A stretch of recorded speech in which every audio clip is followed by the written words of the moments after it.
So extremely proud of you guys, man. Hey, way to come out here tonight, man. Execute and finish. Right? It was all about the finish. Great team win. We did what we came to do. All right? And since we did what we came to do, I'll see you guys on Wednesday.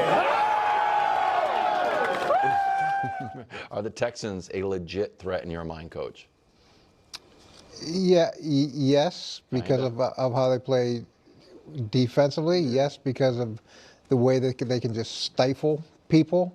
It's just you look at what C.J. Stroud did early, and then since then, it's been a struggle. And by early, you mean in the game yesterday or in his career? Early in his career. Okay, gotcha. It's first. And you're looking at that trajectory, thinking, okay, this is going to be a guy and a team that every year is going to produce explosive or fairly explosive results offensively, and it just hasn't been that. So from the fact that they've been able to beat good teams here recently, this is what, their fifth in a row? Yeah. They've had a brutal schedule. They've had a brutal schedule. They've just strung a fifth one together against Kansas City in Kansas City.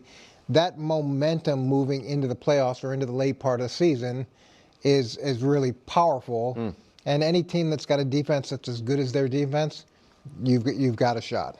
Yeah, I agree. I mean, that 5-game win streak includes obviously the Chiefs, Jacksonville, Buffalo. So they're beating good teams, very good teams. Indianapolis, obviously. Yeah, broken leg, but. Yeah, but look, I mean, and they lost close games to the Rams, Bucks, Jags early. They lost to Denver by 3 with Davis Mills playing most of the game because that's when C.J. Stroud got hurt.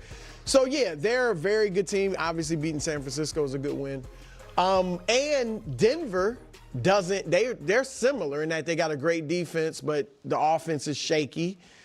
Buffalo, when you look at the AFC now, yes, they got a shot because there's not a complete team in the conference. Buffalo, yes, the great offense. Oh, that's true. Okay, you guys are okay. I'll take that back. You're probably the most complete. Experience. But yeah, the lack of experience is something. We'll see if that doesn't become an issue. And you don't have what I would say the scariest playmakers. You know, it's a conservative type team, and they get it done. But it's wide open. I don't think generally, Coach, they have the great offense to get to the Super Bowl. But this might be one of those years where the Ravens with Trent Dilfer, you know what I mean, where it's a defense-led. But if they don't win the division, which they could, but if they don't, they are going to be either most likely the 6 or the 7 seed. Buffalo's the 5. Now they have tiebreaker with Buffalo, but so let's just talk about them as a wild card team. If they are the 5 seed and they're playing whoever wins the AFC North, I will be picking them.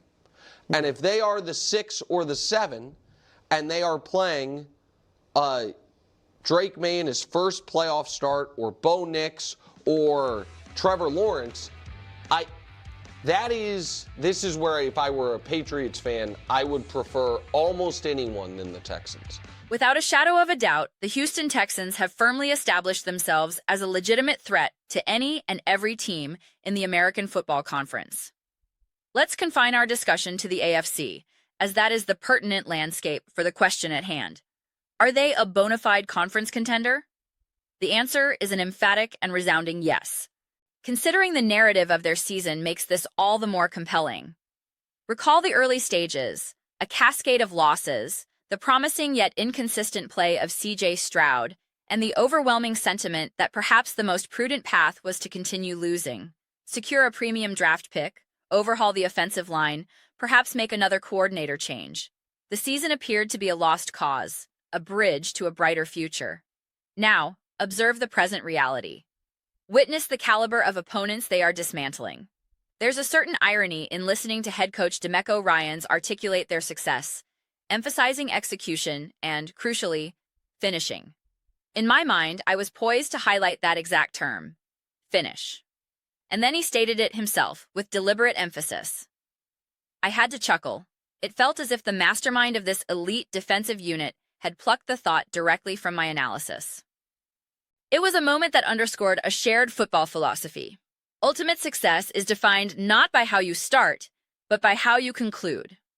I recently elaborated on a related theme regarding parity in the league, so I won't rehash the entire monologue. However, the essential takeaway is this. In the current NFL climate, absolute, unshakable confidence against any opponent is a fool's errand. You can believe in your team's greatness, its status as a top contender, but the operative truth is that any team is capable of defeating any other on a given Sunday. If the Texans were to face the Jaguars, Patriots, Steelers, or any other AFC squad, I would firmly assert they possess the capability to emerge victorious. Their defense, in particular, has demonstrated a game-wrecking capacity that can dismantle any offensive scheme. This is not to ignore the persisting concerns on the offensive side of the ball. They are real and consequential. C.J. Stroud authored several monumental plays in their recent victory, throws that elicited genuine, audible reactions of disbelief. There were instances where, based on the coverage and pressure, I internally concluded the play was dead, only for Stroud to escape, improvise, and deliver a strike that defied logical expectation. My primary thought during many of those sequences was a fervent hope. Don't turn the ball over. It felt as if the only plausible path to defeat was a catastrophic momentum-shifting interception. Yet, Stroud and the offense repeatedly pulled off the improbable. To label this offense great would be an overstatement. It is functional, occasionally explosive, but inconsistent. As commentator Chris Collinsworth aptly noted, it's an offense that gets the job done, particularly when juxtaposed with the dominance of its defensive counterpart. This inherent imbalance inevitably fosters a degree of postseason anxiety, especially when confronting another elite defensive unit like the Denver Broncos. One can't help but wish for the Texans to develop a more formidable, physically imposing rushing attack, a consistent ground game that could impose its will and provide a complementary, bullying element to their identity. Alternatively, if Stroud possessed a more dynamic, consistent rushing threat himself, forcing defenses to account for an additional 50-60 scrambling yards per game, it would add a transformative dimension to their playoff arsenal. Currently, that dimension feels underdeveloped. Their formula for victory, the very blueprint that makes them an AFC threat and a potential, albeit unlikely, Super Bowl contender, is predicated on defensive annihilation. They win by blowing it all up. However, this path is fraught with peril, as evidenced even in their triumphs. Against the Buffalo Bills, despite generating 2 interceptions and a staggering 8 sacks on Josh Allen, the contest remained uncomfortably close. In their victory over the Kansas City Chiefs, the Texans repeatedly left the door ajar for a comeback. There were pivotal moments where a single sustained drive could have sealed the game, yet they allowed Patrick Mahomes opportunities until the final whistle. While acknowledging that Houston's victory was earned and deserved, this was not a case of Kansas City losing so much as Houston winning. The playoff margin is razor thin. A critical dropped pass that becomes a conversion, a failed 4th down that turns into a first, these moments alter destinies.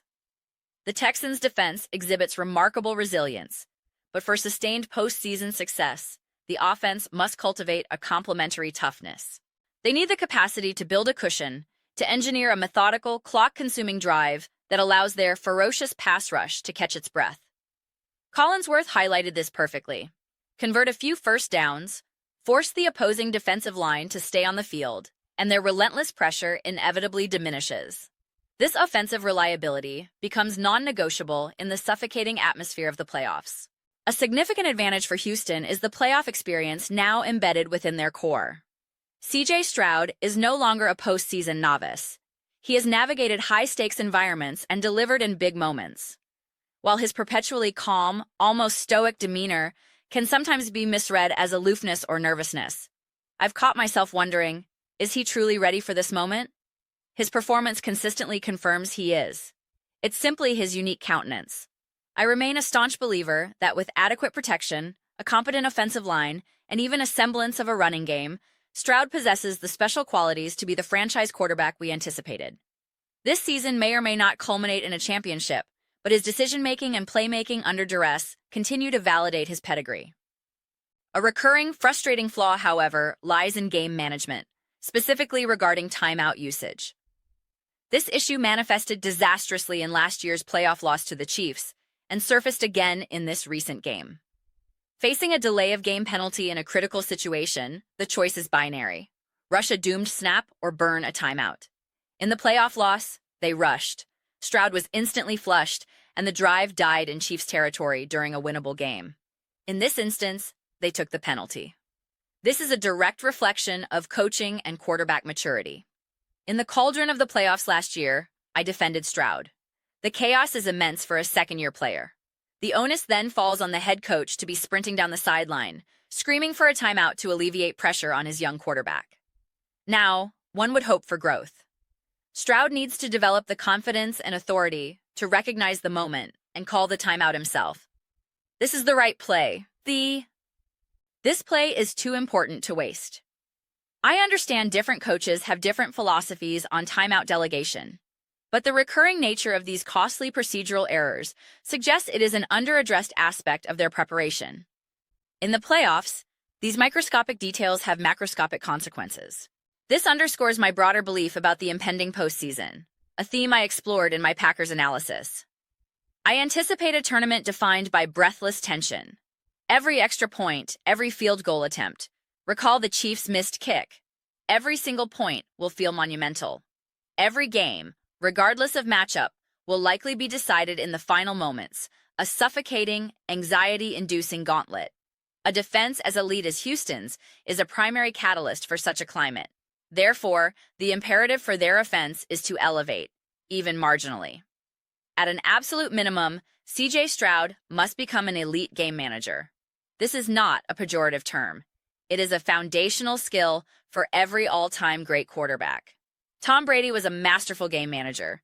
Patrick Mahomes is a masterful game manager. It is the essential bedrock upon which spectacular plays are constructed. When leading 10-7 on the road against the Patriots, there is zero room for a sack that takes you out of field goal range, which he nearly incurred, or a forced throw into coverage. He must be impeccable in his situational command. Part of this elite management is the judicious, confident use of a timeout when a critical play is at stake, even if you wish to conserve them. Some plays are simply too important to forfeit.